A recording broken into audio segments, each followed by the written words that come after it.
Welcome back to Kings of the North. Doug Lesmerises, Bill Landis, and we did it, Landis. We are finalizing our spring game recaps for all 26 teams in the North. We have 5 remaining, and we're going to hit those on this show, leading off with Washington, which had its spring game this past Friday night. And then we're going to hit 4 teams that did not have public spring games: Northwestern, Wisconsin, Minnesota, and BYU. And that will be everybody. If you're wondering, hey, I wanted to hear about the Michigan spring game or the Notre Dame spring game or the Syracuse spring game or the Iowa State spring game or the Oregon spring game, we did all those on parts 1, 2, and 3. You can find them in our YouTube feed. You can find them on our podcast feeds, wherever you listen to podcasts. So we'll also talk a little bit about Oregon adding a couple more people in the transfer portal to help us with the spring games where there was nothing that you and I could watch. We do have 3 special guests.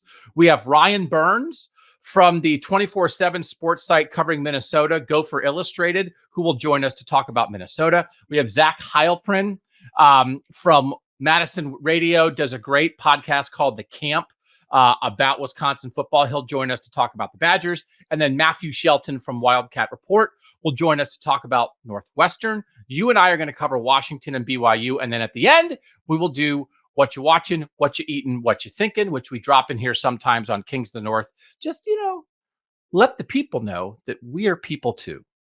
That's right. Yeah? We eat, we watch things, and sometimes we even think.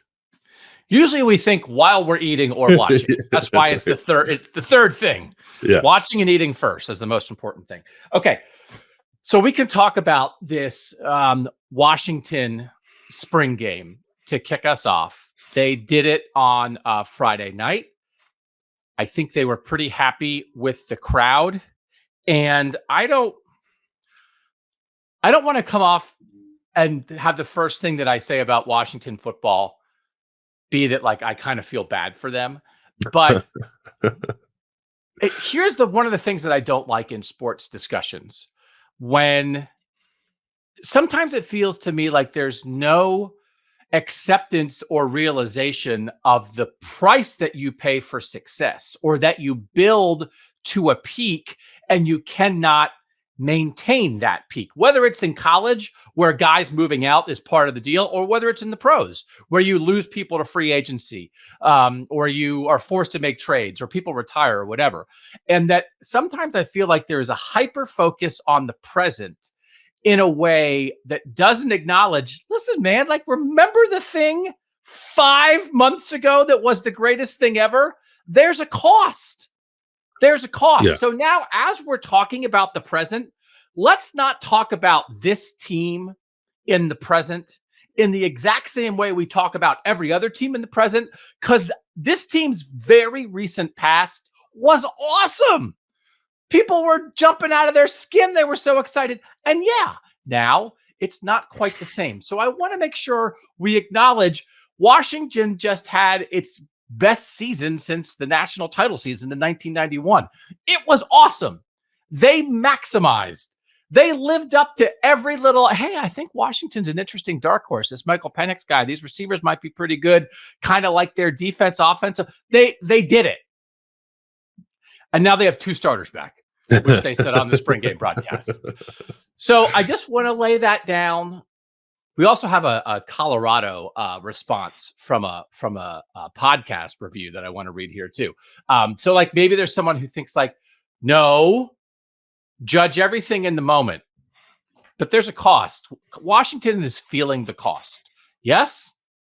Yeah, they are. But I also I feel like Washington, there's acceptance there, right? The spring game felt not entirely like a celebration of what they were able to achieve, and then the cost because of it. But there was a lot of that there, which I think is what the spring game probably should be when you're coming off a season like Washington just had. Yeah. I listened to an NBA show where on the NBA show, they're I don't know, should you blow up this roster? Should you and it's they won a title 2 years ago. Can we acknowledge that they went for it? You've got to go. I think there's 2 things I think.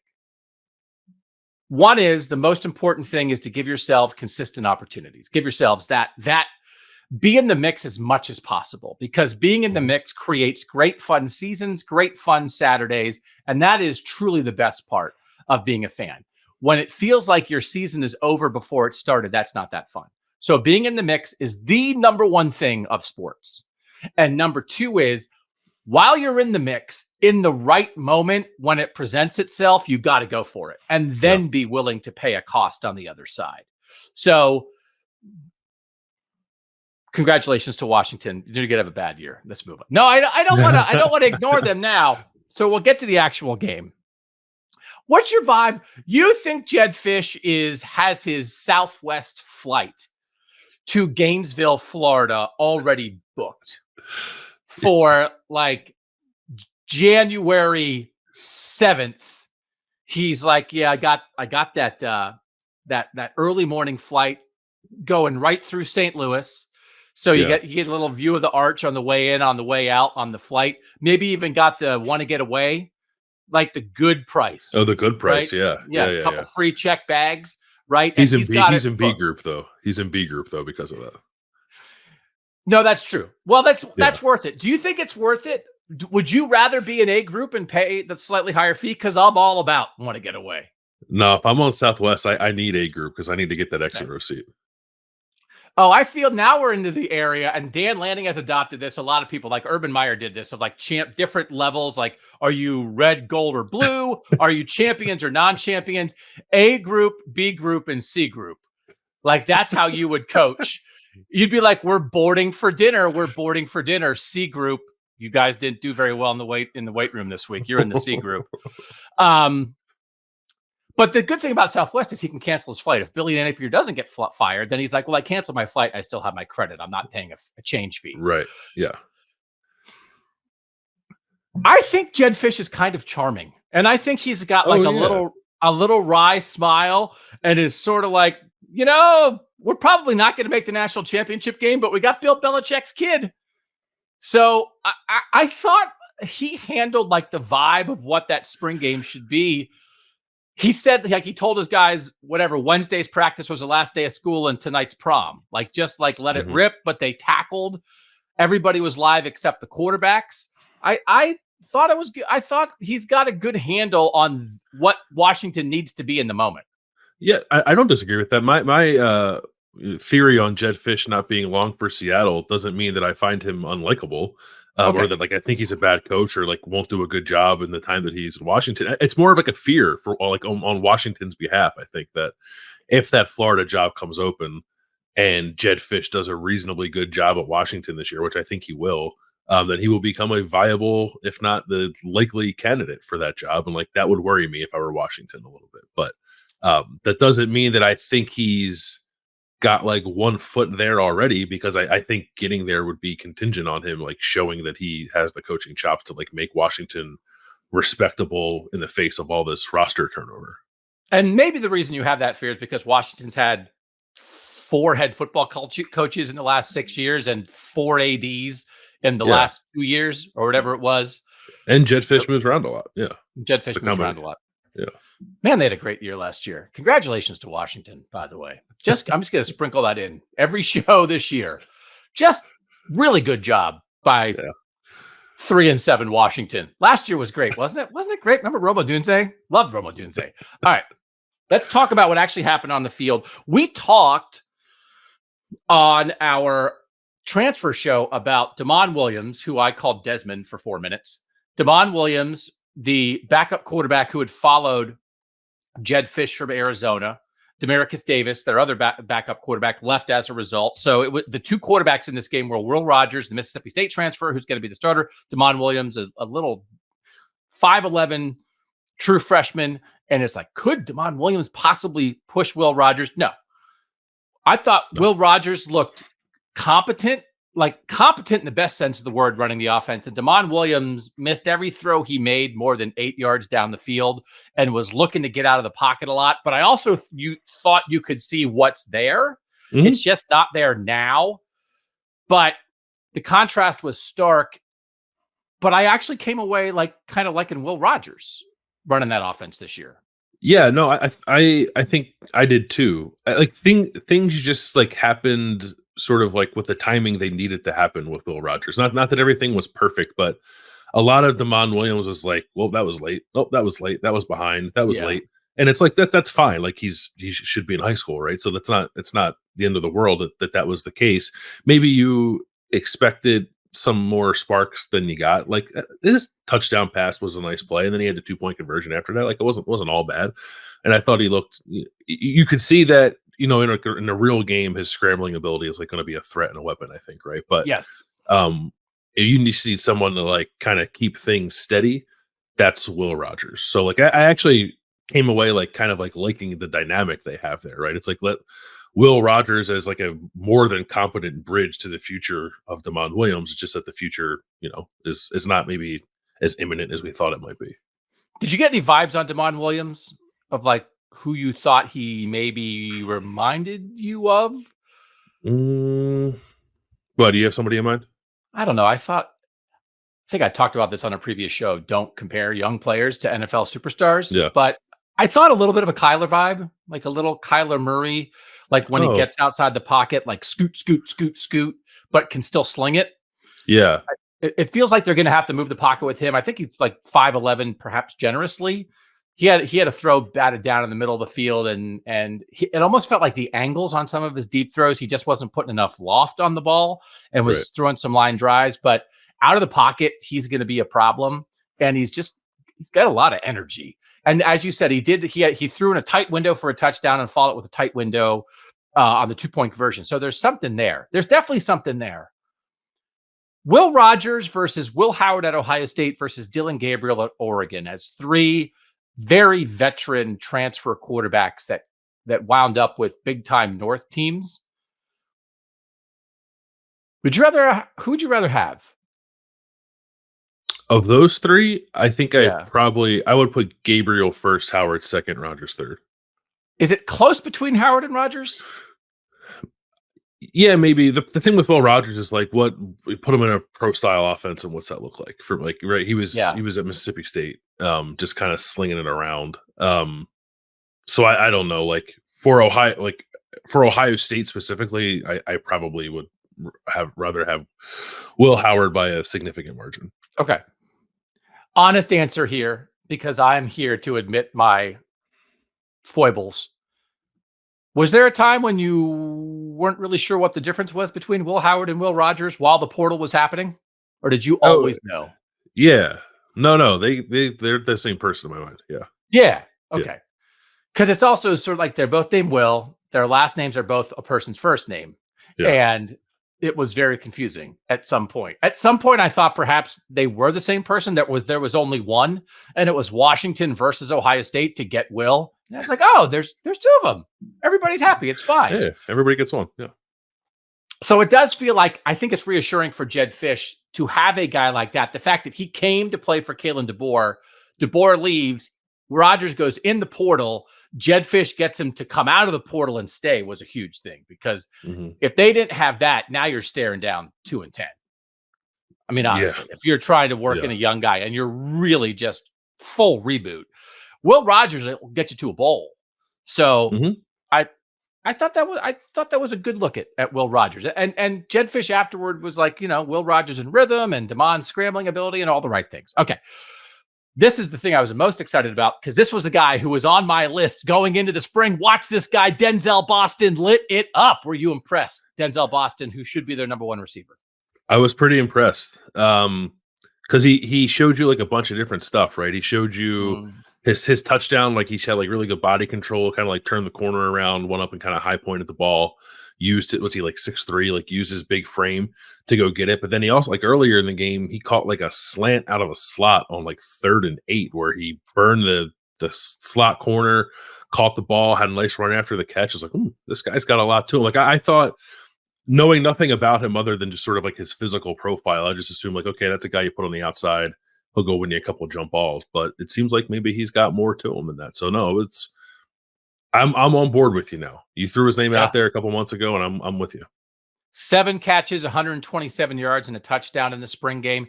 And that's exactly what I thought too.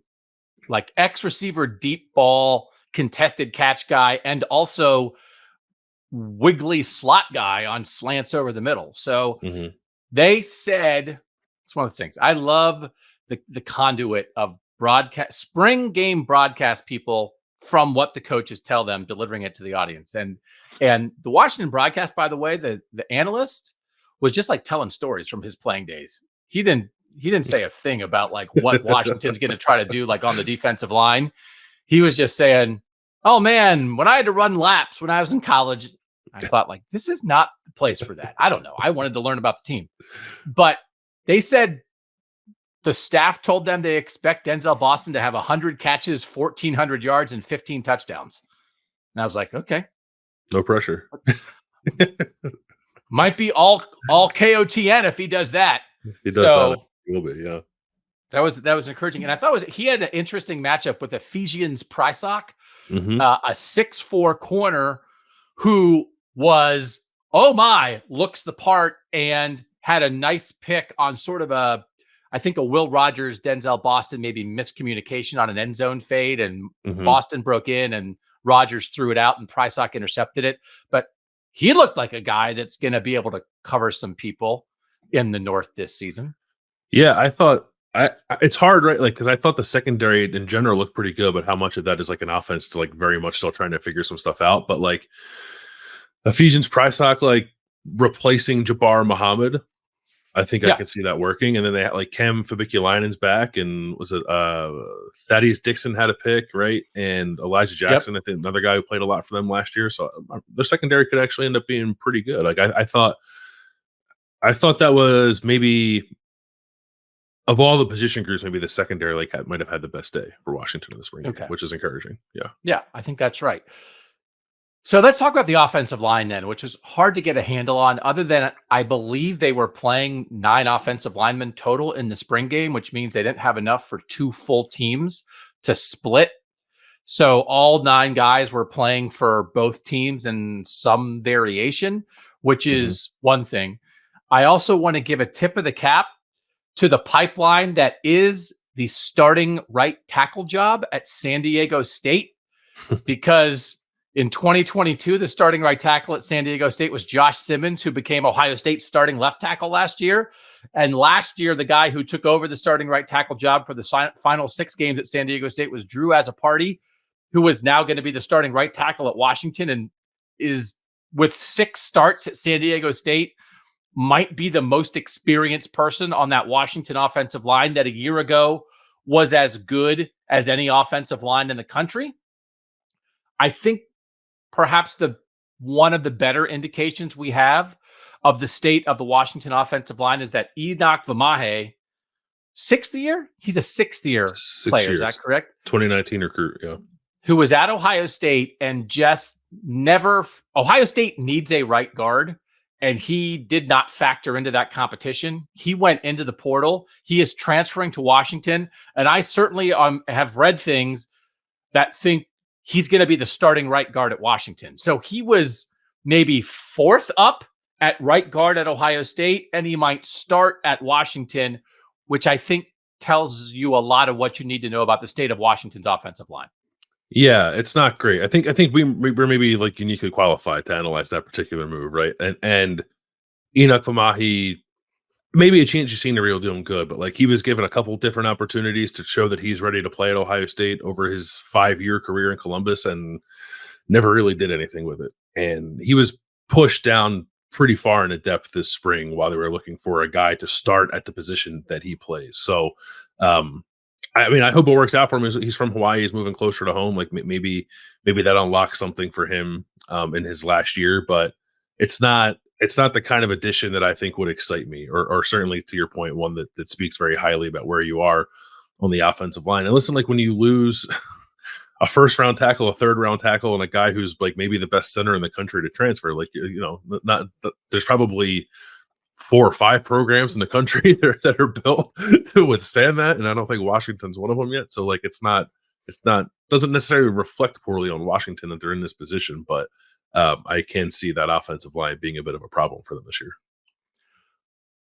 Would you rather be Oregon or Washington if I gave you the last 2 years? So you get last year, what happened with Washington and Oregon, and now you're going to get this year, whatever will happen with Washington and Oregon. What would you take? I think I'd probably rather be Washington. Do you think that an old woman with a cat offered them a deal and then cursed them? That you want to beat Oregon 2 games this year. And Kalen DeBoer. Now, that's not fair for Kalen DeBoer to strike a deal with a witch and then leave for Alabama. Then leave. Yeah. I'll make Nick Saban retire. He might have a piper to pay down the line. Watch out. That's one of those things like the horror movies where like families like try to leave a haunted house and they're like, oh no, once you're in the haunted house, that follows you wherever you go. It's like, sorry, Caitlin. Now I'm nervous. I was previously just kind of thinking I didn't love the fit. Now I have a knot in my stomach right now for the horror movie of Kalen Goes to Tuscaloosa. Kalen, how do you like taking over for a legend? Oh, it's great. It's great. There's no pressure at all. I think I'd take the Washington deal too, which is what we started here. But the starkness, because you can see it, right? I mean, the social media, the Oregon fans and the Washington fans, and that Washington got over on them last year. And now Oregon is everything is coming up roses for Oregon, and Washington is decimated. And the reason I wanted to bring this up is because Oregon got 2 more transfers this week since we did our transfer show at the end of last week. Derek Harmon, the defensive lineman from Michigan State, that was one of the bigger players in the portal. When we did that show, we figured he'd go to Oregon. He did. And then Peyton Woodyard, a young safety who was at Alabama. Is that right? He was at Alabama? No. He was at Georgia. No, yeah, Alabama. Yeah.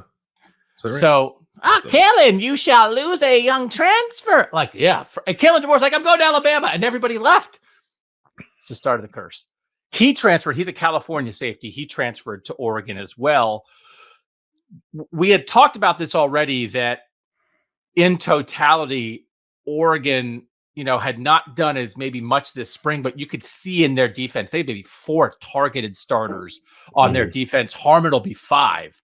Really targeted starters to fill holes there, including Jabbar Muhammad going from Washington to Oregon. It just I thought these moves this week just like reinforced everything you thought about Oregon, which is Oregon is, I think, ready to be considered in the top tier of college football, because it's not just like they have to win a national title probably to get all the way there. Yeah, of course. But the way they're viewed right now with their resources and their momentum and their talent and their coaching, I think that part of it, results, right? If we're going to have all the categories, what makes you a great program? Results is number 1. So their results don't match quite Georgia and Alabama recently. They don't. But everything else I think does match. And I think this is like more proof of that. Yeah, no, I agree with that.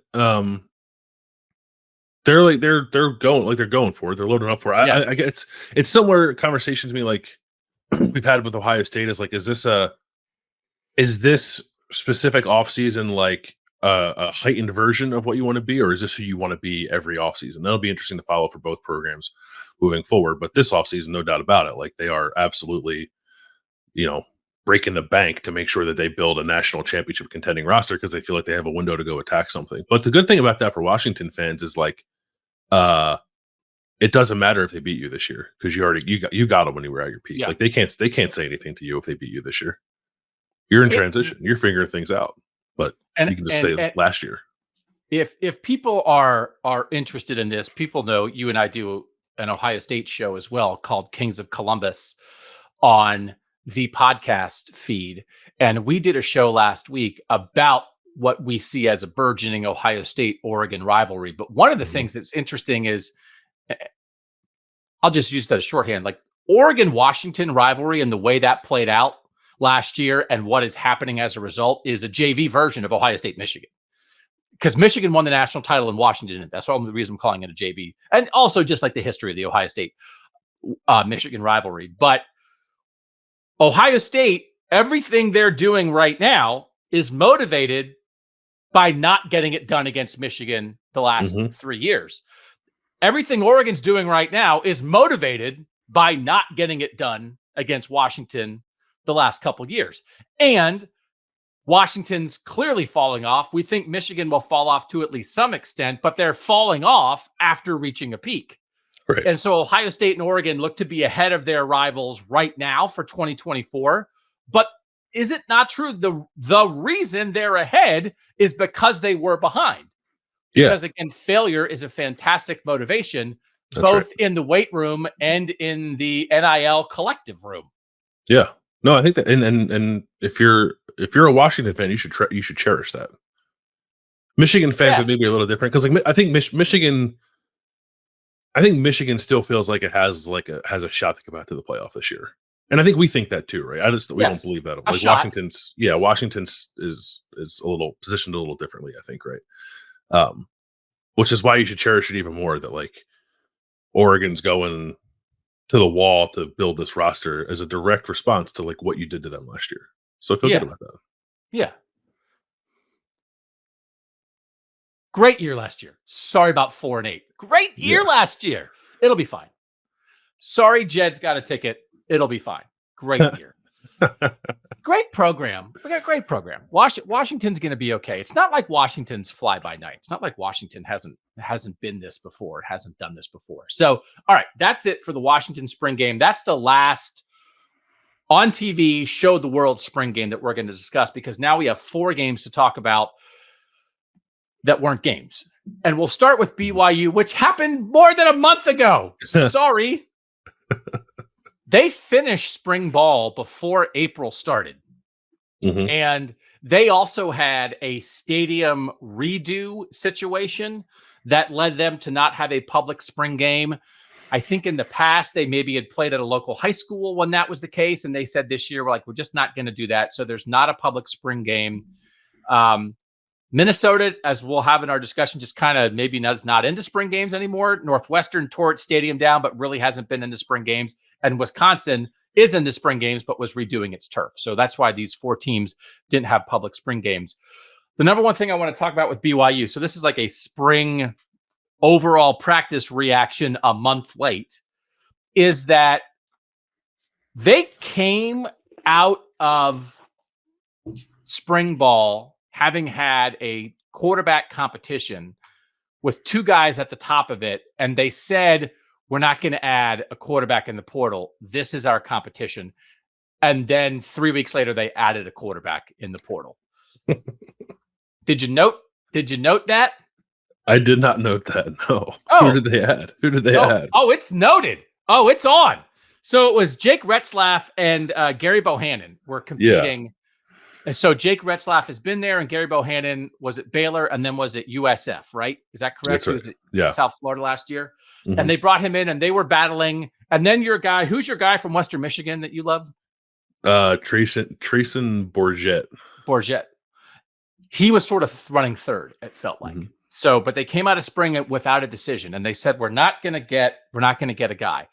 And then the Utah State quarterback who started the last 4 games at Utah State last year as a young guy, McKay Hillstead, went in the portal and had interest from Utah, BYU, and UCLA, and he picked BYU.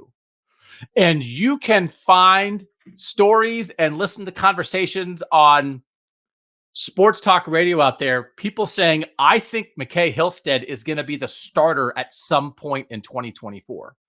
That he is a young guy with some juice who did start at Utah State last year, but it felt like one of the reasons he went in the portal at Utah State is because they brought in Spencer Petras from Iowa, who won that job. They also brought in Blake Barnes. It's Blake Barnes, right? Who played for Utah last year when Cam Rising was hurt. And those 2 guys battled it out, and Spencer Petras won the job. So there's a part of me that thinks if you were a starter at a school where they brought in Spencer Petras from Iowa, who won that job, are you that much of a threat? But he's very young and he's got some juice, and it made BYU, I don't know if it changes, they change their minds, or if you just say stuff about, right? In the portal, you just say stuff. It's like, are you going to get anybody? Nope, not getting anybody. Oh, there's somebody in there we want. We're getting him. So anyway, they didn't figure out their quarterback situation. And then it turns out they complicated it since spring actually ended. So get ready. Bryson Barnes is the pig farmer from Utah. The pig farmer. Blake. Yeah, the pig farmer. So, what do you think of that? Well, I mean, I think the conversation we've had about BYU this offseason when we've talked about them has been like, are they going to try to find a way to add at quarterback? And when I had that conversation, the guy I was wondering about was like, Devin Brown going to leave Ohio State? And if he does, will BYU make a run at him? But Devin Brown has not left Ohio State. He's going to stick in Columbus and try to beat Will Howard. So like there wasn't much in the way of starting caliber quarterback play in the transfer portal. So like this is a half measure, I guess, for BYU. It's not exactly a ringing endorsement, I think, of what they saw out of Jake Retzlaff and Gary Bohanna in the spring, which is, again, not the end of the world if you're bringing in somebody who's like a definite upgrade over those two guys, but you're kind of just bringing in like another guy who is very similar to them in terms of like experience and production. So it doesn't make me feel great about what's going on there. And we have to remember, BYU quarterback, that's a thing. I mean, people know this, right? And it's not just Steve Young, Robbie Bosco, Ty Detmer. They had the number 2 pick in the draft 4 years ago in Zach Wilson. Jaron Hall, who I loved in college, started games as a rookie in the NFL. This passing attack had Puka Nacua, man. Like, what's up? Like, this is a real thing. Like, if you have a chance to be somebody if you are the BYU starting quarterback. So, you know who would be BYU starting quarterback right now? Isaac Wilson. Zach Wilson's brother, who's the backup at Utah. Yeah. But I don't know that recruitment to know why Isaac decided to not go to BYU. I'm assuming BYU was in it, but it would be nice to have him on your roster. He looked pretty good in the spring game. He did look pretty good. So anyway, keep your eye out for McKay Hillstead, which sounds a great quarterback name, by the way. So number 2, Jay Hills, their defensive coordinator, year 2 defensive coordinator, former Weber State head coach. Yeah. I think he's had a couple guys maybe come with him, but Jack Kelly, Weber State transfer, who was first team all conference last year, looks like a plug and play linebacker for them at BYU. That's a big deal. They have some interesting pieces on their defense, but I think you had said previously you prefer elevated transfers. I've done it at a high level, at a lower level. Now here I come. They have another guy coming back from injury at linebacker that they're excited about. But Jack Kelly feels like, I think he had 10 sacks last year at Weber State and has a chance to be a name that we will be talking about on this show in the fall, I think. Jack Kelly had 16 and a half sacks and 20 tackles for loss in 28 games at Weber State. Like, wow, hyper productive player there. And like, we'll see whether or not it translates, but that, just like reading some of the stuff coming out at BYU camp again, like I don't think people saw a whole lot of BYU camp, and like as we said, it didn't have a spring game, but so it's just kind of like what you hear. And it seems like people were hearing like Jack Kelly was really enhancing their pass rush, which was terrible last year, by the way. BYU had 11 sacks in 12 games last year. Bad. Not good. Yeah. So like if you had like throw Jack Kelly in there, Tyler Batty's back. Like he was their best pass rusher last year. He's back. And another name I was reading about too was a true freshman linebacker. I have it written down to make sure. Ephraim Asiata, is that what his name? Okay. Yeah, Ephraim Asiata, true freshman linebacker who may be able to give him something from a pass rush perspective as well. So then the third group I want to talk about, their safeties, I think are interesting. They have a little Chandler, Arizona pipeline going because they have a fifth-year guy from Chandler, Arizona, and they have a true freshman from Chandler, Arizona, who both might start in the secondary. The first guy I want to talk about is Micah Harper because you just root for guys like this. 2020, plays 11 games, starts 5. 2021, tears his ACL. 2022, third on the team in tackles. 2023, tears his other ACL. So he's missed 2 full seasons. He has his undergrad degree. He's in business school. He's going to play this year. And he's already said this. That was a good story I read. Like he said, like, if he feels like he thinks he's an NFL player. I think other people think that too. And if he has a good year this year, he'll go to the NFL. He said, if I don't have a great year, I'll come back for year 6, finish my MBA, and then go to the NFL. So anyway, this is a pretty experienced safety who's played well. And then Tommy Prasis is a guy who is an early enrolled guy. He's only 17. He's from the same high school. He flashed in the spring. So that's 2 interesting safety components for them.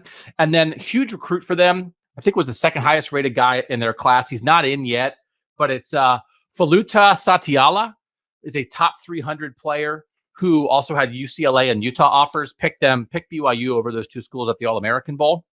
I know that the U.S. Army Bowl, and is like a big-time dude coming in. So, you're going to have to deal with Noah Fafita in the Big 12. You're going to have to deal with Cam Rising in the Big 12.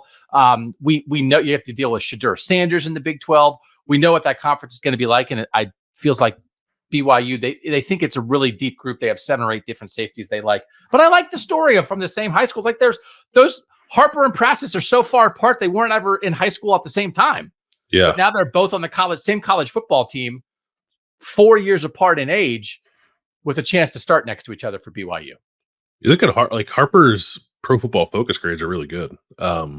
Just like he hasn't, to your point, hasn't had an opportunity to play. And I think I sense generally, like we're talking safeties, we talk pass rush, like I think there's some optimism that this BYU defense is going to be significantly improved from where it was last year when it was one of the worst defenses in the country. Like to survive in the Big 12, and they play a lot of the top teams in the conference, most of them at home for them, but still it's like a pretty tough schedule. They're going to need to play defense and run the ball. So those seem like the two biggest things that we're trying to get figured out in the spring. I think there's an understanding that whoever the quarterback is, like the quarterback play is probably not going to be all that great. But if they can lean on the O-line and run the ball and play good defense, maybe they have a shot to get to a bowl game. I don't know. I don't think I'd pick that for BYU right now, but even if they don't get that, they still stand to improve, especially in the defensive side with some of the pieces they have. I think it's not an experiment because you can't go back. Mm-hmm. This is a good football program that has jumped into a conference.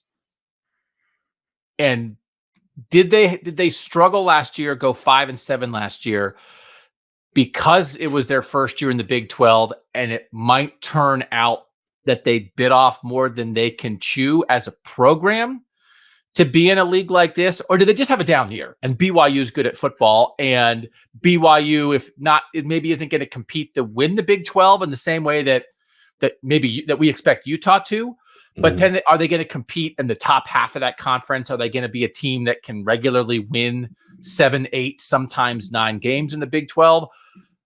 I'm curious to see what the answer to that is, because it felt like maybe some people thought last year, like, oh no, BYU, what have you done? And Kalani Sitake thought that last year.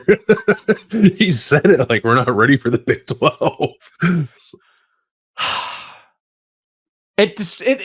I get a little distraught when I'm more confident in a program than that program's head coach. I'm like, hey, maybe. And he's like, no. Can we go back? Can we go back to the whack? What are we doing? There's a chance that they can get it together, but it's like all these things. And sometimes I poo-poo conference identities, and even like as these Pac-12 teams come into the Big Ten, it's like, are they going to have to change their style of play? Or you have to be more physical, you play better defense, that kind of thing.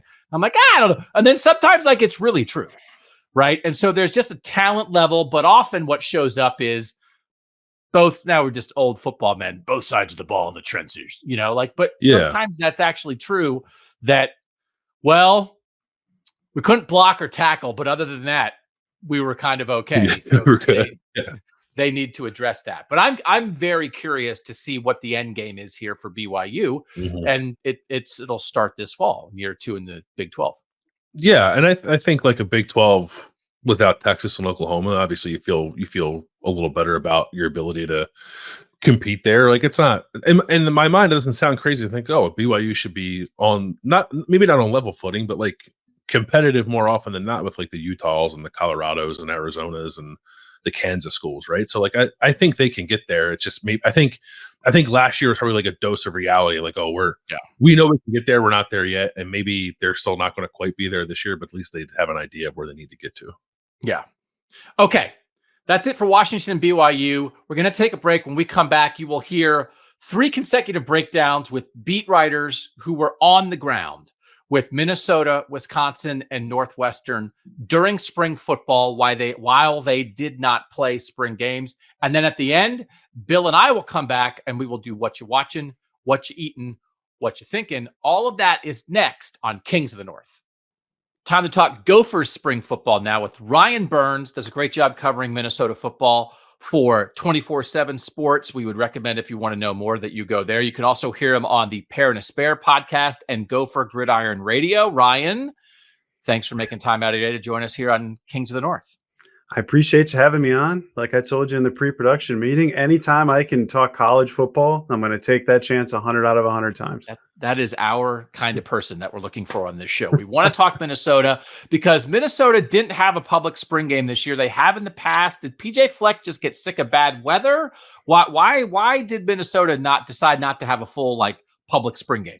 I think it's a culmination of a few different things. To your point, I think they were tired of setting a spring game date only to have snow or rain or some type of Minnesota April weather happen. And then they have to move it inside. Everybody gets upset because people obviously will travel down here or up here to the Twin Cities to watch the spring game. And they got tired of it. And so they saw the negative complaints, I would say, and just decided, you know what, we're not going to do a public spring game. I also think a lot of this has to do with the transfer portal. Especially with where Minnesota's at in NIL. They're doing much better than they have historically, but they still can't potentially, let's say, hang on to everybody they want to hang on to, especially if somebody has a great spring game performance. It's going to be a little bit more difficult. So I think it's a culmination of different things to where the weather was actually pretty good here in Minnesota in the month of April. It hasn't always been historically, but I also think NIL and the transfer portal, Minnesota didn't want to lose any of their young players that they don't have to lose, as Minnesota feels a little bit better about their team than their 5-7 performance in the regular season last year. So I think it was more transfer portal related than it might have been about weather, but it was more or less both of those things combined. Wow, sneaky. Do you think it's dead? Do you think we'll never have another Minnesota spring game? I think if PJ Fleck is here, I don't think he'll have one. I really think it just comes down to, unless Minnesota gets much, much better in NIL, or if they can somehow figure out a way to say move it to US Bank Stadium where the Vikings play, where it's inside. But I just don't think it's possible.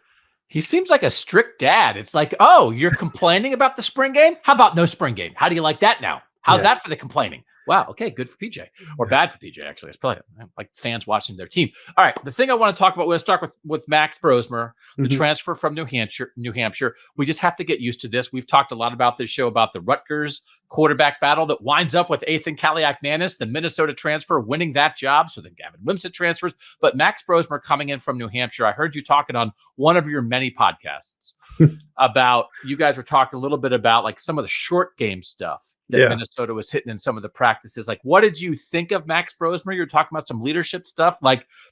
How much of a quarterback elevation do you think this is for Minnesota this year compared to last? I think leadership, it's a lot different. I mean, just being able to see a guy like Ethan Kaliakmanis last year going into his first year as the guy, first year as the starter. I think he was a little bit unsure of himself. He's obviously younger in age than Max Brosmer was, but seeing a guy like Max, who's a multi-year starter in the FCS, someone who was up for the Walter Payton Award last year, ended up coming in top 3 there. I think it's just a lot different in terms of maturity, and that's not a knock against Ethan Kaliakmanis, but I think it's more of a boon for what Max Brosmer is going to bring here. And that's where he arrives in January, and is by, I think, the start of spring ball, PJ Fleck had told the media he'd already been elected a captain, which I didn't see coming. You hear team leaders like Daniel Jackson, you hear team leaders like Darius Taylor talk about how he has just come in, worked his tail off in the film room, gotten in these individual meetings with the position groups, trying to learn this Minnesota offense as quickly as he can. Now, in terms of what we saw on the field here this spring, I think it's interesting to, I've talked about the quick game, and I think a lot of that is quarterback specific, where you look at what did Max Brosmer do really well out at New Hampshire. He really loved to throw the ball to his running back, who ended up being, I think, a 6th round NFL draft selection by the Las Vegas Raiders here in the most recent NFL draft by the name of Dylan Laub. Now, I think a lot of it quarterback wise is if he's a lot more confident in the quick game, where you want to check it down quite a bit more, or you want to use your tight ends and your running backs more in the passing game, I think it's a good thing for this Gopher offense. Now, I've seen things before in the spring game. This will be year 13 of me covering this football program where they don't exactly translate and we never really see them outside of maybe a game or two in the fall.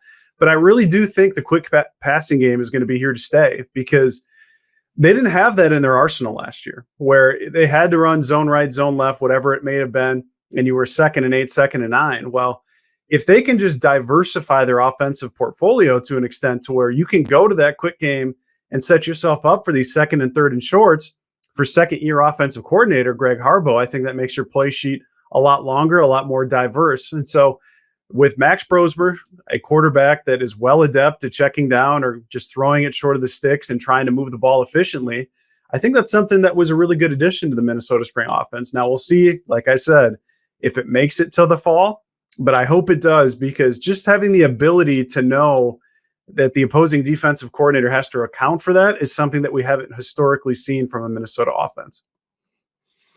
Let's go to the defensive side of the ball for the second thing I want to talk about. Mm-hmm. Ja Joyner and Danny Strigow as two fifth-year defensive ends.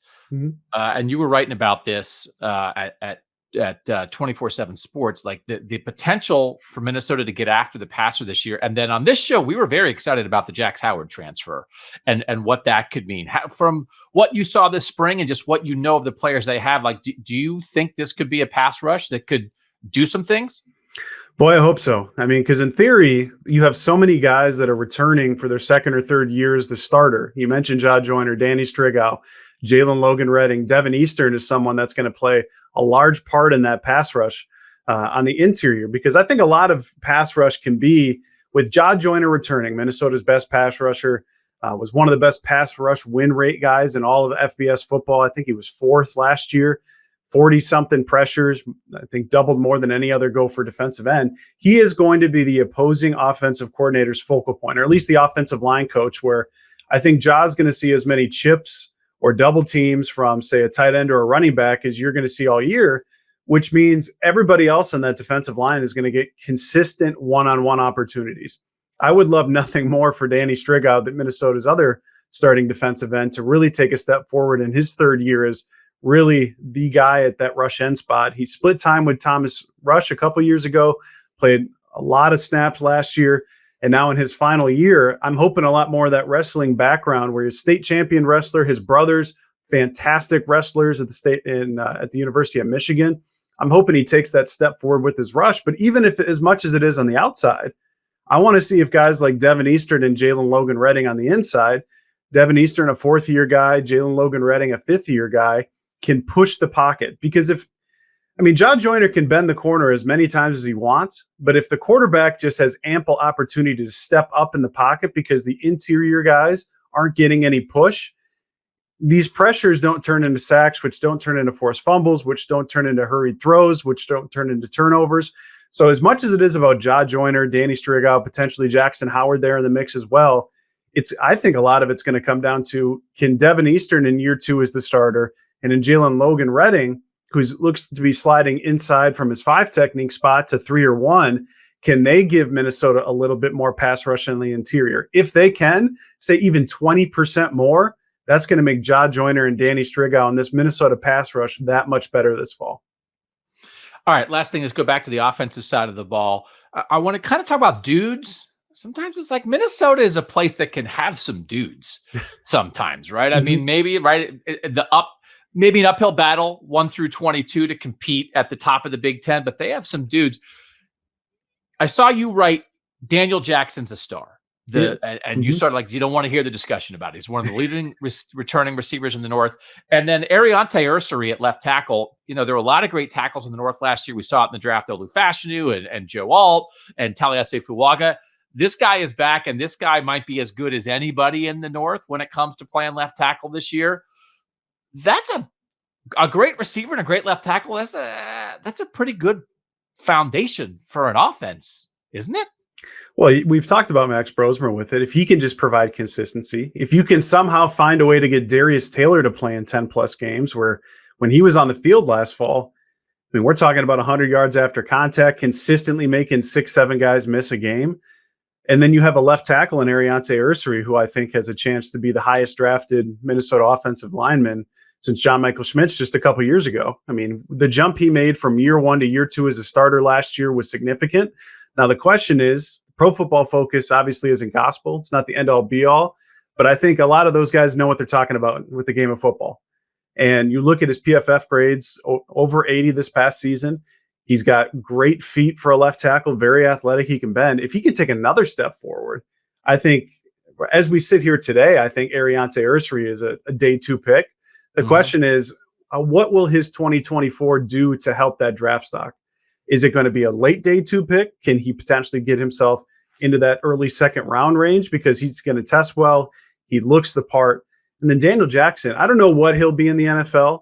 He's probably going to be a day 3 guy if things go really well for him this fall. But I look at the stats and I look at, the way he's able to separate. He's not a great athlete. He's a good athlete. He doesn't have great size. He has good size. But what he is a great route runner. He knows how to create separation. You watch some of the catches he made. I think back to that Nebraska game where if he doesn't make that insane catch in the back of the end zone on that opening Thursday night, I don't know that Minnesota escapes alive there. But he is just so consistent for them, and he can be whatever you need him to be. He can help you in the short game on, say, a slant. He can help you on a deep ball. But he's going to need some help there from that pass-catching core because it can't just be all Daniel Jackson. I think if you look at the percentage of targets that Daniel Jackson got last year, probably something around 35 to 40% of the targets in Minnesota's passing game, which, trust me, I've covered this team long enough to know. I'm well aware their passing attempts are bottom 15 year in and year out, and that's got to improve. But he's going to need a little bit of help because maybe last year he snuck up on people, especially in the early part. But now with a full offseason, if you're watching the Minnesota offense last year and trying to build an offseason game plan against them, it's take out Daniel Jackson and see if they can get somebody else to help them because there's a lot of unprovenness behind them. Yes, they have a guy like Elijah Spencer there from Charlotte who caught 150 balls as an underclassman there, transfers in last season, only catches 9. I mean, that can't happen again this fall. They have to find a little bit more of consistency there. But to your point, there is some star power on this Minnesota team where I think Ariante Ursary and Ja Joyner will be top 100 picks in the next NFL draft. I think Max Brosmer's got a shot to be a potential drafted quarterback. I know that the Senior Bowl just released their top 15 guys that they're watching. Max Brosmer was on that list. If Darius Taylor plays in 10-plus games, I think a lot of people are going to find out how good of a tailback he is. And then I think maybe the biggest question mark that if he can stay healthy, Cody Lindenberg is someone at linebacker who I'm going to tell you, it was a struggle for him to get healthy and stay healthy last year. But when he was on the field, he has a potential to be one of the best linebackers that I've covered here in my 13 years. He has all the physical tools. It's just about health. It's tough to make the club when you're always in the tub. And when he's just hasn't been able to find that consistent health, if he can find health for 10 plus games, there's going to be a lot of people around the country who are going to know who number 45 is on defense, but it's just about health for Cody Lindenberg. We covered this on a Northern transfer portal show that we did last week. But obviously when you think about Max Brosmer coming in from New Hampshire. And then in this spring window, Minnesota seemed pretty aggressive. Tyler Williams, the receiver from Georgia, a couple different guys in the defensive line, including Jackson Howard. Was PJ Fleck more aggressive in the portal? Is this just what Minnesota has done? What did you think of the changes that in the roster that Minnesota was able to add this offseason? I think what Fleck learned about last season in terms of why it ended up playing out the way it did was Minnesota gets to late October and we're watching Jordan Newman, RB5 coming into the season, get 40 carries in a game. Yeah. And Minnesota just didn't have the depth. They didn't have the depth at running back. They didn't have the depth at linebacker, corner, just different spots around the roster. And I think if Fleck has learned anything, in my opinion, from last season, it's they need more depth. They need to, and that was one of his consistent messages all spring to the media was, we're talking with the team about raising the floor. We got to raise the floor, And I think that's what he learned is, especially with how Minnesota uses the transfer portal. I think a vast majority of the guys that we've talked about today, the Ja Joyners, the Danny Strigows, the Daniel Jacksons of the world, they're all going to be high school guys. And what do I mean by that? I think for a school like Minnesota, your ceiling players that are potentially going to be draft picks, more or less, are going to come from high school. But it's where you need to patch those holes in terms of depth, in terms of just making sure that you have a quality body, that you don't have to throw a freshman or a redshirt freshman out there who's not ready yet. That's where the transfer portal comes in for a spot like Minnesota. I'm not saying that Fleck isn't using it to potentially hit ceiling players like a Tyler Williams from Georgia, who him and Jackson Howard just 2 years ago were top 150 players coming out of high school via the 24/7 Sports ranks. And all they've done is redshirt. that you have 2 years, or you have at least a year of strength and conditioning from some SEC programs, and we'll see what they fit into here. But for a spot like Minnesota, I think the way Fleck wants to use it, the portal is going to be something they tap into, and they've taken double-digit transfers here, but they've also seen double-digit transfers out. Yeah. But for Minnesota, it's going to be a lot more about depth and patching holes, that you want to make sure that you have more competition coming in the room that's ready. And I think that's the way at least Fleck views it at Minnesota.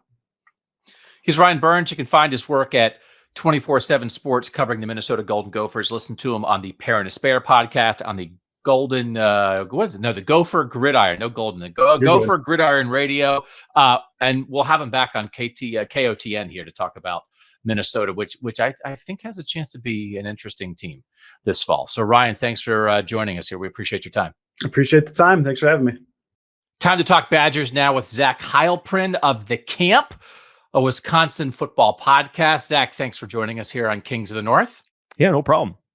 So they're fixing the field, putting heating, electric heat in Camp Randall, so they couldn't have a spring game, right? Yeah, they are planning for playoff games, I believe is what some people would say around here. Yeah. So they tore up the entire field this offseason. It's pretty much done. I think they could have, if they wanted to, put the field on. There could have been some work inside Camp Randall this spring, but they wanted to hold off until they held graduation. They don't want to do that stuff over the field on graduation. So as soon as graduation is done, the field will go in and everything will be back to normal. Awesome. Okay, so that means no official, no televised spring game. I know they had sort of like a big final scrimmage that reporters were able to watch that kind of, felt like a spring game atmosphere, maybe a little bit. So we want to cover, maybe three things, Zach, that I'm most curious about coming out of spring for Wisconsin. And first is the quarterback situation. I think a lot of people, Tanner Mordecai a year ago, big time transfers, this Phil Longo offense. Hey, it's good. And then I don't know, it was okay. And then Braden Locke played some. Tyler Van Dyke, the Miami transfer there now. Braden Locke's still there. What did you glean from the spring and the final spring scrimmage about what this quarterback situation will look like in the fall? Yeah, I think a lot of people kind of thought it was going to be the same thing as last year, where Tanner Mordecai came in and took all the first team reps, and it was just going to be him throughout the entire spring. But that's not what happened. We got a kind of a look in right before spring. We talked to Phil Longo on our show, and he's talking about Tyler and Braden and sharing reps, and we're like, oh, so there might be a competition, and that's exactly what happened. It's a competition. It played out throughout spring. It's not over yet. It's going to be something that I think goes into fall camp. However, I will say that I thought towards the end of spring, maybe the last 4 or 5 practices, that Tyler Van Dyke kind of took a little bit of a lead there. Now, again, Phil Longo has said that he has only one time in his career ever had to make a decision on a starting quarterback. Otherwise, it pretty much just works itself out. And if they were to start a game or have a game tomorrow, I'd probably say Tyler Van Dyke is your quarterback. But it doesn't start tomorrow. They still have some time. Yeah. But what Tyler did was, and this is a Luke Fickell thing, he took away the catastrophic plays. He didn't have the huge interceptions, which obviously plagued him at Miami the last couple of years. He did not have that in the last half of spring. And so I think that kind of allowed him to take a little bit of a lead there over Braden Locke. Okay. And it felt like, I guess not surprising. I can't help it. We all do this. It's like, hey, there's a new staff.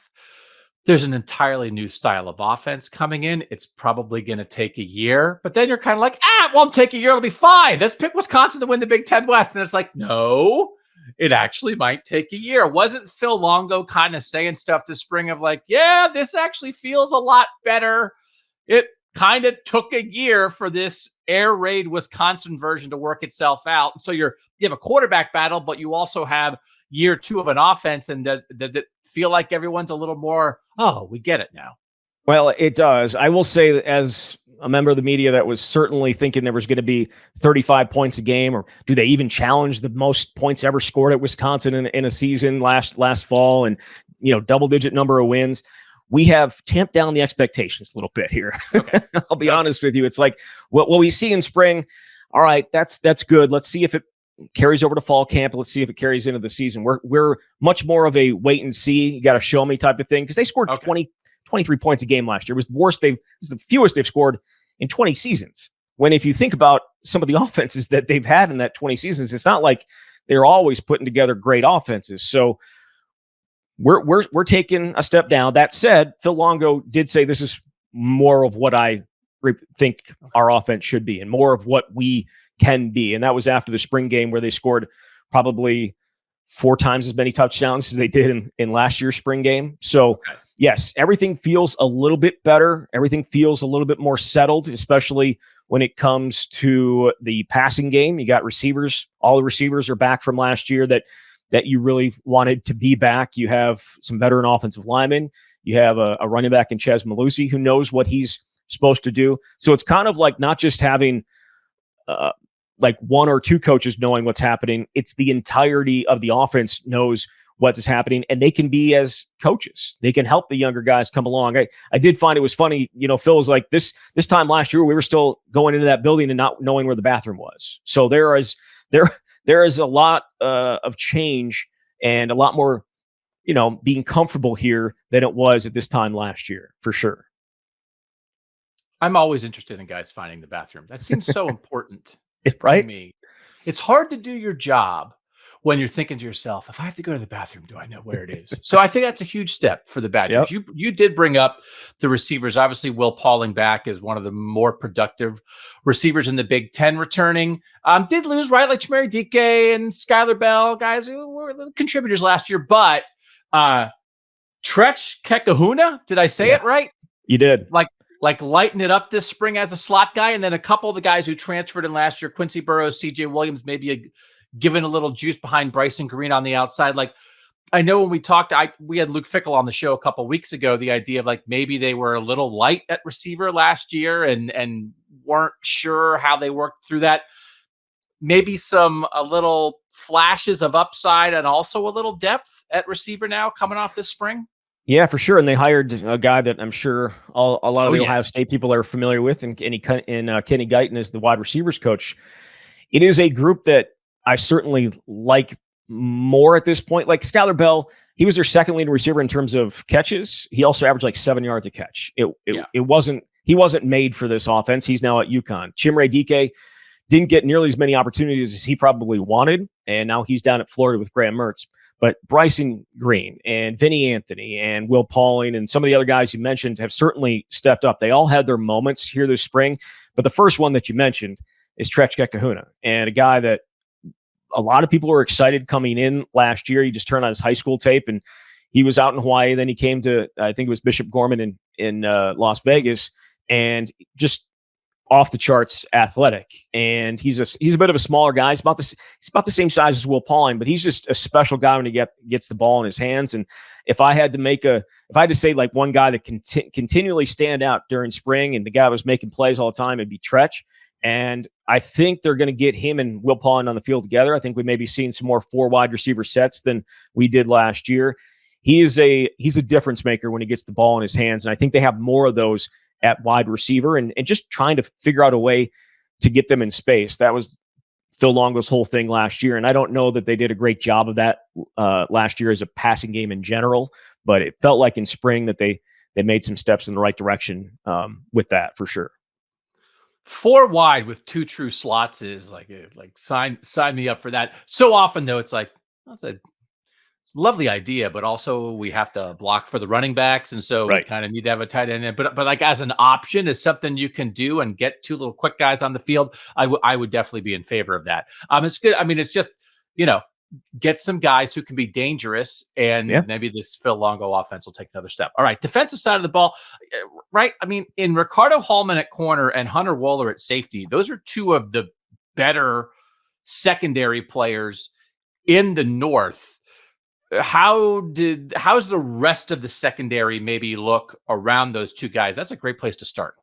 Yeah, I guess it's not a bad thing. Ricardo Hallman had off-season shoulder surgery, so he did not take part in spring at all, which allowed a whole bunch of other guys to get a whole ton of reps. And the guy that Luke Fickell said had the best spring and maybe the most improved from where they ended the season at was Nazir Forkarine, who's the starter at the other side on the other side of corner. He was a Division III transfer last year, and he came in and was just a role player, but he really took a step, I thought, in the spring, and he's a long guys, and which is exactly what Luke Fickell and Mike Tressel and all these guys want. They want the Sauce Gardner types at corner, right? And he's that, like, in terms of length.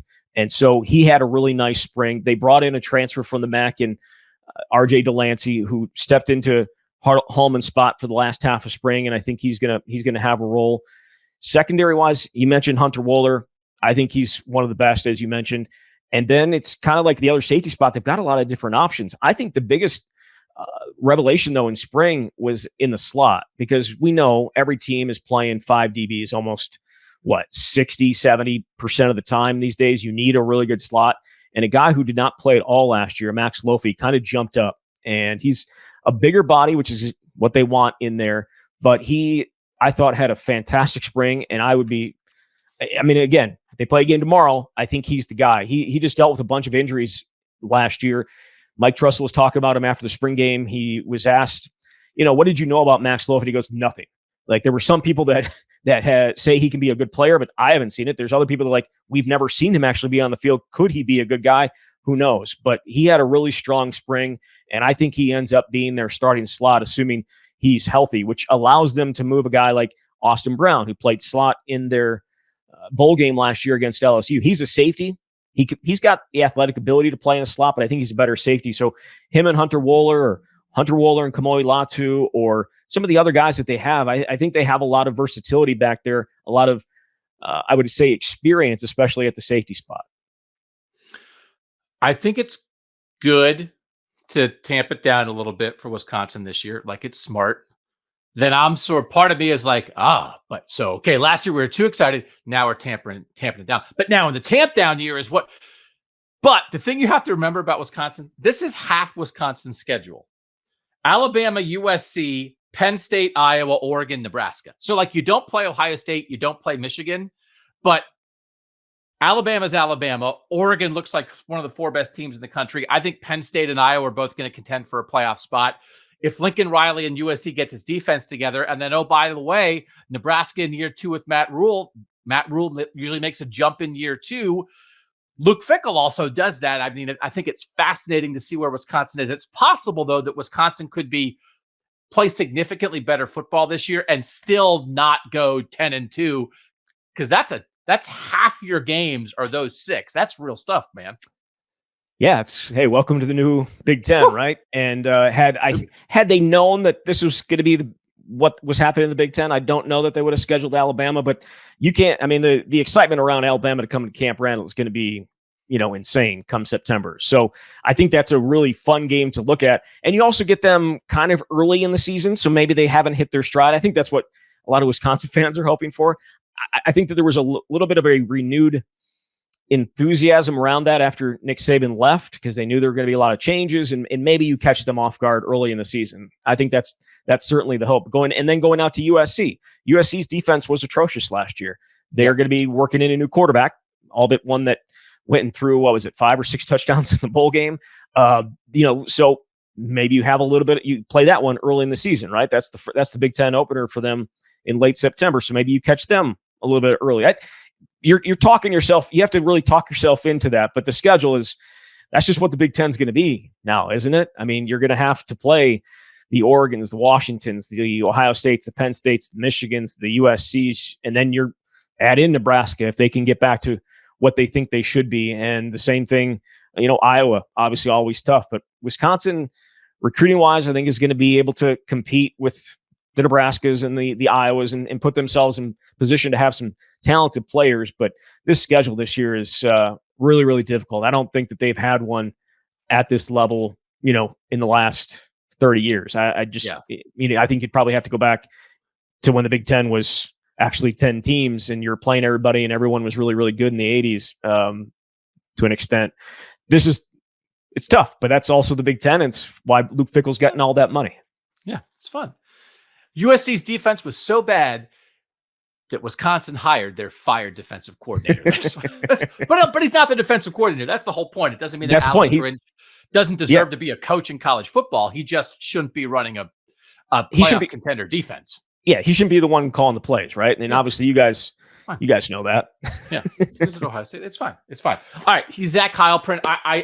And here's the thing we want to do here on Kings of the North. We want to bring in smart voices from the teams we care about in the North. And then you think to yourself, oh, maybe I want to hear more. You can't find a better podcast. If you care about Wisconsin football, what Zach and Jesse Temple do with The Camp, covering Wisconsin football, we would absolutely direct you there. Zach, thanks so much for joining us here on Kings of the North.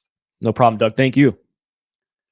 Joined now by Matt Shelton of WildcatReport, which is your best place to find information about Northwestern Wildcats athletics, including this football team. Northwestern, among the schools that did not have a public spring game. Matt, is this just because Ryan Field doesn't exist anymore? It's a pile of rubble, or is this kind of what Northwestern has done? Well, first of all, the press box is still standing for now, so not totally rubble yet, but no, I mean, it's been Northwestern practice for a long time not to have a full public spring game. They normally do what they did this year, where they have an open practice, friends, family, area fans come in to see, and they do a little bit of scrimmaging, ones-on-ones, twos-on-twos, but they rarely will do anything full contact, nothing on Big Ten Network for opponents to see, nothing like that. So, yeah, this was run-of-the-mill. Wasn't due to not due to Coach Braun taking over or due to the construction. This has kind of been standard practice for a few years now. All right. So what we may or may not have learned about Northwestern football from this spring then. Number one is, who is the quarterback? Do they have a quarterback? Were you surprised that Brendan Sullivan basically got through spring practice and then boogied, went in the transfer portal? Were you surprised? Do you think the staff was surprised? And at the moment, what do you think is going to happen with the quarterback position? No, I don't think that was a surprise to the staff. Okay. I would say it was a little bit of a surprise to me. I thought that, at least, again, I'll just give an honest interpretation. I thought that Brendan would stay on roster and compete until another transfer was brought in, and he lost that and would go through a battle process in the fall, as he did last year with Ben Bryant. So that was a surprise to me. But I actually was fortunate to have a sit-down interview with Coach Braun a week ago, and he said it wasn't a surprise and that Brendan's decision kind of came from a transparent conversation at the end of spring ball about where he stood on the depth chart and their interest in bringing in a transfer. So I think based on that situation, he decided that it would be best if he left the program and looked elsewhere. Okay. So we did a couple months ago here on Kings of the North, like a ranking of the quarterback situations for all 26 of our Northern teams. And we had Northwestern last. We had them 26 of 26 with Brendan Sullivan there. Okay. Now he's not there. So it felt like maybe there was some juice around Zach Lujan, the new offensive coordinator who came from South Dakota State, with maybe Mark Gronowski, the South Dakota State quarterback, wind up at Northwestern. He does a thing on social media and says, no, I'm going back to South Dakota State. So is the fall starting quarterback for Northwestern currently on the roster, or do you think the favorite to be the starting quarterback is transfer yet to be named? Yeah, it's I would say probably a very, very strong chance it's transfer yet to be named. Okay. Braun and Lujan were very pleased with Jack Lausch's progress as a passer. He was a recruit coming in the class of 22. He's a rising junior, but I still don't think there's necessarily enough confidence yet to eschew a transfer quarterback. They're definitely going to be active in that space, and I would expect that they'll bring in a grad guy sometime in the next few months. Okay. We're trying to get Gavin Wimsatt, the Rutgers quarterback. We here on KOTN, we like to keep Northern guys north. I don't know. Gavin Wimsatt do anything for you, or you think it's more like a 1-year grad guy? Because as we know, the portal is closed, but if you're a grad transfer, you still can do it. So that's a different situation. Do you think it's a grad transfer that's kind of floating out there that maybe isn't even in the portal yet? Yeah, they've been pretty tight-lipped about who they're looking at specifically. There've been a lot of names thrown around. You know, Mike Wright from Mississippi State, Taquan Roberson from UConn was another one who announced interest in Northwestern. I think they're definitely looking at a dual threat type guy. One of the reasons that Lujan seemed to be very high on Lausch in spring ball was his ability to run. His systems have both at South Dakota State, or I should say just at South Dakota State, have really focused on a quarterback as a runner. So I think they'll definitely be looking for that type of quarterback in the portal. I would be surprised if it's Wimsatt specifically, but that's definitely a little bit more of the archetype that they're looking for. All right, so beyond quarterback, Matt, we know this is going to be like an interesting new look offense with Zach Lujan, who's what? Is he even 30? Is he 29? I think he's in that zone. Yeah. Yeah. Yeah. He was like a college quarterback. It's still like in the 2016 season. So he's a baby. Yeah. He's a baby. This offensive line, new offensive line coach, and David Braun, after winning a bunch of Coach of the Year awards last year, has reshaped the staff because the first staff was sort of like him coming in and just keeping Pat Fitzgerald's staff. Bill O'Boyle comes in from Colorado, although I noticed in a story on Wildcat Report, he was like, I don't think he would say the name Colorado. He was like, I don't want to talk about that place. No, yeah. He's he likes to refer that he was coming via San Diego State. Very clear that he's Sean Lewis's guy. Yeah, so Sean Lewis was at Kent State, went to Colorado to be the offensive coordinator. Bill O'Boyle went with him from Kent State. Sean, they were both at Colorado. They were both done after a year at Colorado. Sean Lewis got the head coaching job at San Diego State. Bill O'Boyle was there for like 3 weeks or whatever, and then Northwestern takes him instead. Are the numbers a little thin on the offensive line at the moment? Obviously, losing Josh Preeb in the portal to Michigan, where he's probably going to start for the Wolverines, was a blow. But it felt like O'Boyle was saying, we're going to beef up. We'll be okay. But is that another place where Northwestern might be waiting on portal additions? And do you think the offensive line will be okay? Or is this an area of concern maybe into preseason camp? Absolutely. I'll say, I'll be maybe a little kinder than concerned, and I'll say area of interest. They were down to 7 healthy offensive linemen at one point in spring ball between portal and injury, but going to have 5 new guys coming in between the portal and the incoming recruiting class. Notably, you're going to have Jack Bailey coming in from Colorado last season, and then Matt Keeler from Texas Tech. That's a guard and a tackle who have a chance to contribute right away. The other 3 are true freshmen, so we'll see how they kind of integrate and get in with the program. So I wouldn't necessarily say that those 3 have a chance to contribute right away, but even after the additions of Bailey and Keeler, O'Boyle was saying they're still looking for 2 more tackles. Offensive line is at an extreme premium in the portal, and Northwestern's no different in really trying to be active in that market and get as many new experienced players up front as they can. Okay.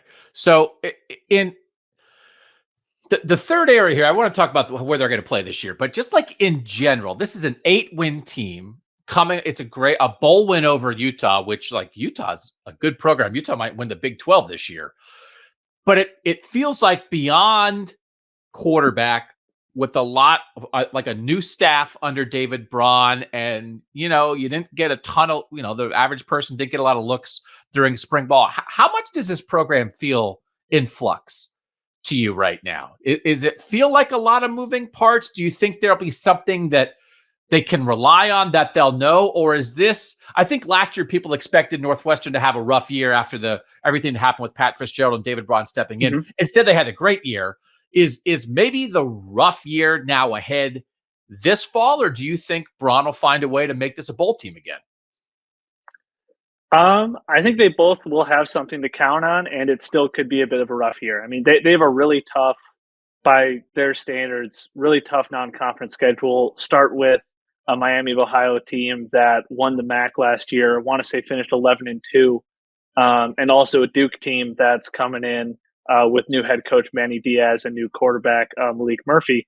That's going to be very competing at a very high level again. So it's not going to be a cakewalk schedule for them, but I do think they are really going to be able to once again really rely on their defense. In kind of a 4-3 base, they're returning 8 starters, even though they often kind of run more of a nickel set as the base last season.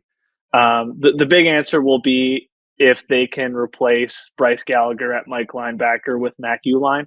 that was kind of the big defensive revelation from spring ball, was that rather than moving Xander Mueller, who had a really great season next to Gallagher at will over, they're keeping Xander there, who had 100-plus tackles last year. He's staying in that secondary role, and Mac Uline, who was a 4-star out of Lake Forest, he's getting the chance to start basically, I don't want to say sight unseen because he's appeared in a handful of games last season, but he only has one previous start. So they're betting big on him, and if that pays off, then the rest of that defense is really experienced, and it'll be their rock again this season. Okay. And that's has been sort of Northwestern's identity. Again, Xander Mueller's a really good player, a couple interesting guys in the defensive line. We have to make sure people understand this, though. What is happening with Northwestern's schedule this season? So for the next 2 years, they're not going to have a home stadium. Ryan Field is in rubble, and they are building a brand new stadium that sounds like it's going to be pretty cool. It's going to be, I guess, like kind of high tech and kind of small, and they're going to have concerts there. They've been fighting with the town about it, and the town finally said, fine, have concerts. So that's going to be, I think, good for Northwestern down the line. But for these next 2 years, they're playing basically like their first 4 home games on the lakefront. At least. I think the Ohio State game will probably be at Wrigley. That's what's been announced. Maybe they'll play another Soldier Field game. But can you explain to people who don't understand this that Northwestern is basically going to hammer some bleachers together out on a spot where people usually walk their dogs and play actual Big Ten football games this year? Yeah, I mean, I didn't really know where they were going to put it. I mean, there are a few preliminary designs, based on, you kind of have 2 fields to end. So you kind of put one field a little bit closer to the middle, generate a little more space there. And they're going to have a lot of bleachers, it looks like, in the end zone. They're going to take the existing soccer stands and kind of scale up and grade up. And looks like capacity is going to be around 15,000. They haven't confirmed officially that Ohio State's going to be at Wrigley. It's strongly assumed, and it's confirmed that a majority of games will be played at the Lakeside venue, which is going to be at least 4. It's going to be interesting to see how they kind of end up playing that, because they kind of have 4 games that make sense at a venue like that in terms of pre-existing tickets. You have your 3 non-conference games, you have Indiana. Well, your other 2 home games are Wisconsin and Illinois. And those are 2 fan bases that are going to be a lot less enthused to be in a 15,000 seat stadium on the lake. It's going to be interesting to see if Northwestern steers into it and kind of puts as many games there as possible, or if as soon as the baseball stadiums open up, they're going to go to play games at Wrigley, or if the NFL allows, over at Soldier. Yeah, it's, Northwestern has national championship level women's field hockey, women's lacrosse. They play in a cool stadium out on the lake, Phil. They built their absolutely. That's if I can interject, that's the other limiting factor, is that the women's field hockey team is absolutely phenomenal, and they have a specific facility that's on basically the western border. And if you disrupt that, I don't know the number off the top of my head, but there's not a facility like that in a wide region. And again, a team that is that excellent and plays at that high of a level, displacing them is off the table. Yeah, no, it's a great 8-win season for Northwestern football last year. It ain't field hockey, brother. Like, come on. No. Field hockey's earned its spot in Northwestern athletics. Absolutely. So, they have used that lake area. It's like steps from the lake. This proposed football temporary thing is like you could throw a football in Lake Michigan from where this field is going to be. I bet it happens. Either on an errant field goal. Listen, if again, maybe a reason that the spring practice was kept a little under wraps is anytime a football goes above like 6 feet on the lake, who knows where it's going? When the wind's blowing, either into the stands or into the pond. There's gonna be some fun highlights on the lake this season. Remember, like when Barry Bonds was playing for the Giants and they were hitting the home runs into the water all the time, and people were out there in kayaks? This will just be that, except it won't be like a an accomplishment, like a home run goes in. It's like, this is a terrible pass. This is not good. This is a punt, a shanked punt. And then people can be in their kayaks trying to get a football to Lake Michigan. I like the idea of there's no perfect solution to this. It's worth doing because Ryan Field was probably 40 years behind the times, and now they're going to get a good new stadium out of it. It's just a 2-year window where you've got to figure something out. So at least Northwestern's trying, and it'll be memorable. It'll either be memorable, cool, or memorable. I can't believe they played on a lake in folding chairs, and be like, well, what are you going to do? So, interesting season ahead for you, though, Matt. Yes, interesting season. Absolutely. Yeah, it's a shame that Ohio State's going to be in Wrigley, because it would have been a really, really fun circumstance of with the staff getting paid X amount, the NIL collective chipping in X amount, and the national title tour has to come to the 15,000 seat stadium on the lake. That would have been really fun. There's like 10 guys from Ohio State who could have gone to the NFL who'd be like, I didn't stay in college to play here. I don't care if I can see a lake. All right. So that we have some handle, but there's a lot TBD.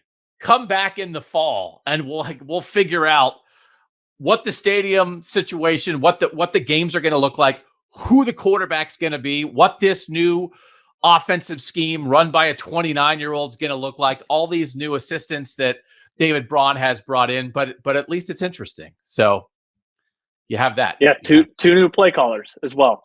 Braun gave up the play sheet. Tim McGarrigle, now the longest tenured coach on staff, who I want to say was 28 linebackers coach in 2018. He'll have the defensive play calling sheet this season. Lujan will have the offense, and Braun will be a true head coach for the first time. So. And plus, there's still a gigantic Pat Fitzgerald lawsuit for everyone to keep tabs on. So it is interesting. That as well. Yeah, and I'm sure you're so. Isn't it great? You want to be a sports writer, and it's like, hey, make sure you're right about the lawsuit. So part of the deal, though, man. Fun to keep tabs on that as well. Yeah. All right. He's Matt Shelton. You can find all his work at Wildcat Report. They do a great job covering everything Northwestern sports. Matt, thanks so much for taking time here on Kings of the North. Thanks for having me. All right, Doug and Bill back. Thanks to Zach. Thanks to Matt. Thanks to Ryan for all their help breaking down those three teams. What you watching, what you eating, what you thinking. Bill, what you been watching? I watched. Do you like John Mulaney? You a John Mulaney guy? Oh, saw him live. Yeah. Oh, you have? I'm jealous. I'd love to see him live. My kids wear the T-shirts from the concert. Yeah. So he's doing this thing on Netflix that started last week and it's all this week. It's like in conjunction with the Netflix is a Joke Festival out in LA. He's like doing like a live sort of talk show / variety show like every night at 10 o'clock Eastern time live on Netflix. It's called Everybody's in LA. And I watched last Friday. I didn't watch Monday nights. I'll have to catch up on that. And I'll watch them all because I like John Mulaney. And it was good, but my biggest takeaway from watching the first one is I don't like Jerry Seinfeld. Oh, yeah. Yeah. Like, I find him wholly unlikable. He's erasing himself. And then he went on and did like a Saturday Night Live skit or something about how he's doing too much media and everybody hates his new movie. Yeah. He probably should have walked off the set of the final Seinfeld and then just disappeared, gone into a cave. Take his residuals and go live. Yeah. But don't you feel like the insane success of Curb Your Enthusiasm over 24 years, where the guy who was his anonymous writing partner that nobody knew who he was, then exploded into superstardom? Do you think it grinds? They're friends. But do you think it grinds Jerry's gears a little bit? 100%. Yes, absolutely. And now he's overcompensating. Yeah. And I've actually never, and I didn't watch Seinfeld religiously. Like, Seinfeld as a show was like very funny. Like, whenever I did watch it, like, Jerry to me was like 7th on the list of funny people on that show. So I just like, he's never really landed for me. But the reason he was on this show with John Mulaney. He was on the panel, and like the show Everybody's in LA like has a specific LA related theme every night. And the theme for the first night was coyotes. And so they had a guy who was like a wildlife conservationist who's like, whose life's passion is like protecting the coyote population. It's like, oh, that's interesting. Like, I want to hear what this guy has to say about coyotes. And like, I'm sure it'll be funny if like he and John Mulaney go back and forth. And like every time that guy tried to open his mouth, Jerry Seinfeld would just like speak over him to try to get a joke in. And like the guy ended up saying like 10 words the entire time he was sitting there. It was a bummer. Because it would be one thing if Jerry Seinfeld did that and he was funny, but he wasn't. And then it just made like a potentially interesting segment. I thought not interesting at all. I think very generational there, very moment in time for Seinfeld, but it's hard because sometimes when people disappear, I think, why'd you disappear? And then sometimes when people don't disappear, I think you should have disappeared. That's why I'm going to move to Disney World and sweep up garbage. Just one day when I feel like it's time to disappear, I'll be gone. Yeah. And then I'll probably come back and have a podcast about Disney World and people will be like, that guy should have disappeared. What are we doing? Please leave. Do you feel like after John Mulaney at the Oscars told his bit about Field of Dreams, and people said John Mulaney should host the Oscars, do you think John Mulaney, this thing is a tryout of sorts for something, whether John Mulaney would like to have an actual full talk show, whether he wants to host award shows? Is this a trial balloon? Yeah, I could see that. I don't know about like being a talk show host, unless the talk show was like more of a variety show. That had like skits and stuff, and like he could do stand up. Because I don't like him as like an interviewer. I don't know what that would look like, but I would love for him to host stuff. He's twice hosted the Independent Spirit Film Awards with Nick Kroll, or maybe I have the name of that award show wrong. But like, I go back and watch their opening monologue. Like they did it like in 2018 and 2019. This is like a few years ago, but I watch both on YouTube all the time because they're hilarious. Really? So yeah, I would very much enjoy him hosting award shows. I was going to say, I did not figure you for a Independent Spirit Awards kind of guy. Like, oh, really, I gotta see if Past Lives won. I got to make sure I watch it this year on the Independent Film Channel. But you just watch the YouTube clips. Okay, I just watch YouTube clips. Yeah. Okay, so I saw two movies over the weekend. I saw The Fall Guy on Friday night, and I saw Challengers on Saturday night. And I want to talk about Challengers because going in, I thought, I think I will like this movie because it's about two things that I really enjoy, which are tennis and threesomes.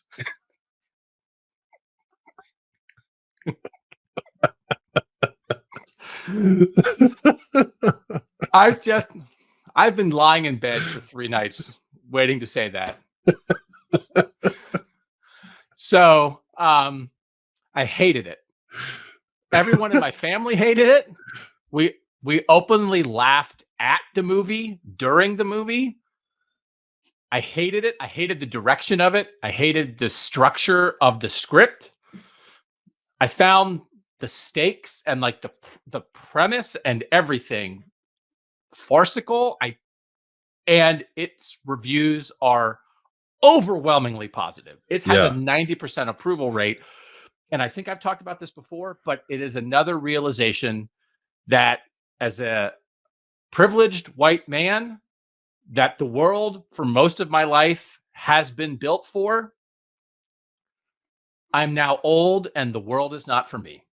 And they don't want me at Challengers. They would just rather I sit in the hallway and eat my popcorn. Don't even come in the movie theater and have opinions about Zendaya. That is not what we're aiming for. Oh, this 50-year-old guy didn't like Challengers. So I was ready, and I just thought this movie is crazy bad. And my wife thought the same thing. And my older daughter didn't really like it either. So, but I know everybody else likes it. So it's okay. I had a good run. It's over. How was the tennis in the movie? So it's this Italian film director who's doing all this fancy stuff. And I guess this is a spoiler, but by the end of the movie, they get to the point where they are having a point of view camera of the ball, where you are seeing the action from the point of view of the ball.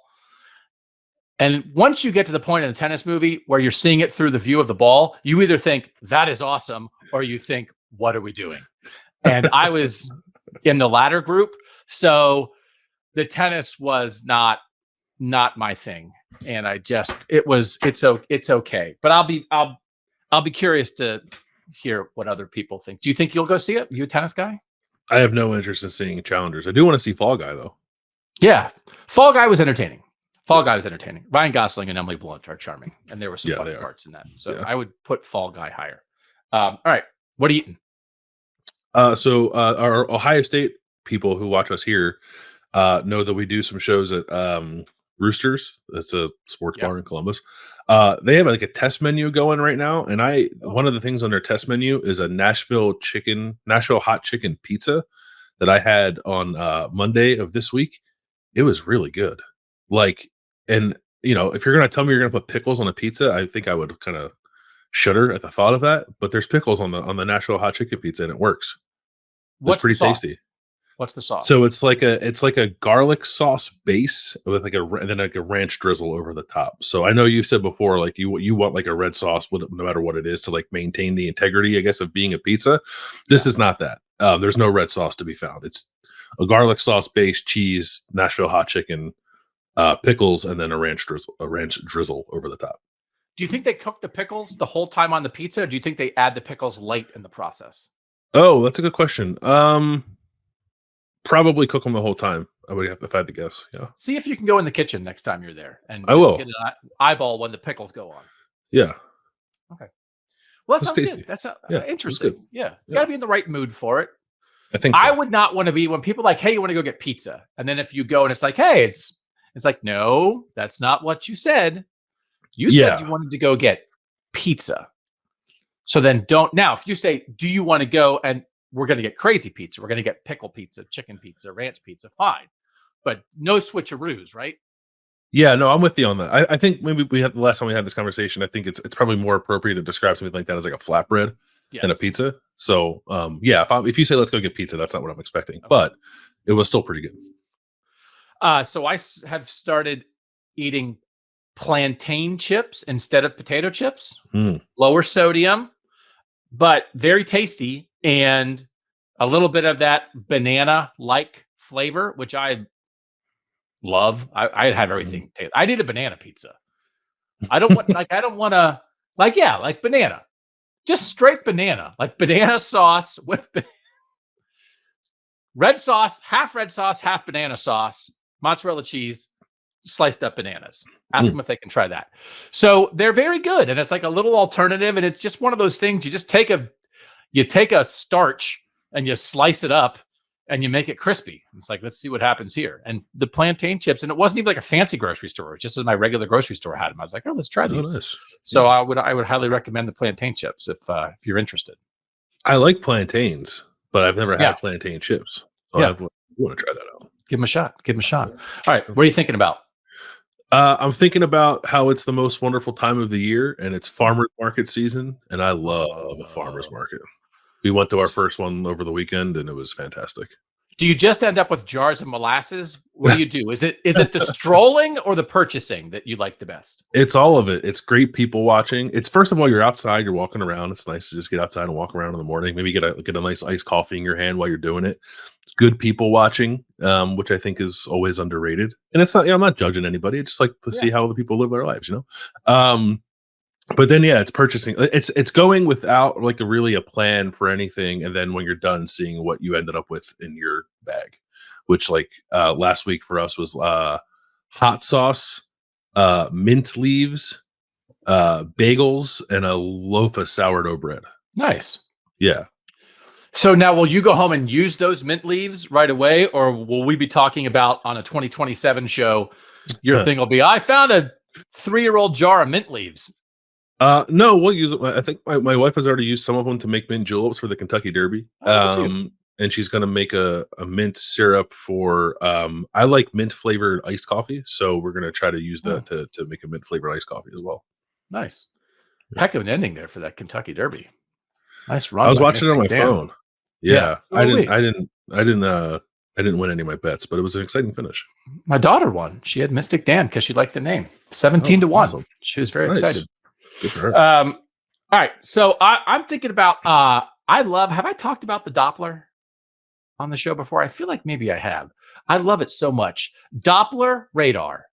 That if you're wondering, is there a storm front coming to where you are, you just type in the name of the city where you are and Doppler, and you can get the up-to-date weather map on your phone. You see the whole storm front coming in. I wanted to go for a walk yesterday. It was a little drizzly, and I thought, let me check the Doppler. And I could see, like, not just for my area, but for my town, I could see the window on the Doppler that there was almost like a cutout in the storm that was going right. And so I said, yes, I will go on my walk. I did go on my walk. It did not rain on me. And just 50 years ago, we were trying to figure out whether a farmer's trick knee was going to guess whether it was going to rain or not. And now you can just see storm fronts on your phone. Modern technology, man. I love looking at storm fronts. I just do. I'm at that point now, like with my kids. It's like, oh, I check the Doppler. They're like, Dad. I do it too. So fun. I love it. I guess, does everybody do it? I just love it. I like it, and I also too like I'll fire up the Weather Channel app, and then I'll just zoom out and see what's going on around the rest of the country. Like, oh man, it's really coming down in Oklahoma. Yeah. And it's one of those where it feels like, once upon a time, sports writers had a pass around their neck, and they were the only people who could go talk to people, and it felt special to be a sports writer. And now everybody can be a sports writer. So sometimes when you're a sports writer, you think, well, not everybody can be a sports writer, but it's kind of like, no, everybody can. I don't know if meteorologists feel that way, because at one point it was like you had to go into a building where they had a Doppler, and it's like, how do they know if it's going to rain or not? And they were looking at the Doppler. Now everybody can look at the Doppler. And I'm not saying meteorologists are now obsolete. But maybe they are, because I got my Doppler for free Doppler. I'd pay a subscription fee. I'd pay a subscription fee for Doppler. But I guess they do more than just look at the Doppler, but it feels like looking at the Doppler is like 80% of it. It's most of what they do. I feel we should get a meteorologist on the show. I know I don't know the best meteorology universities in the country, but I know that Penn State's one of them. So maybe we can get somebody from Penn State to talk. I think Penn State might be. Is Penn State the best? I think they might be the best. Do you want to have somebody on so we can ask whether their profession is obsolete, because we can get it on our phone? Yeah, I could also tell them about how when I was in school there, I signed up to take a meteorology class, like my last semester, just as I thought it'd be cool. And then on the first day, I found out there were labs involved with it, so I dropped the class. I was like, I just want to learn about the Doppler, man. I'm not trying to do labs. It's science, but the lab would just be like catching raindrops in a coffee can. It's no big deal. It would have been fine.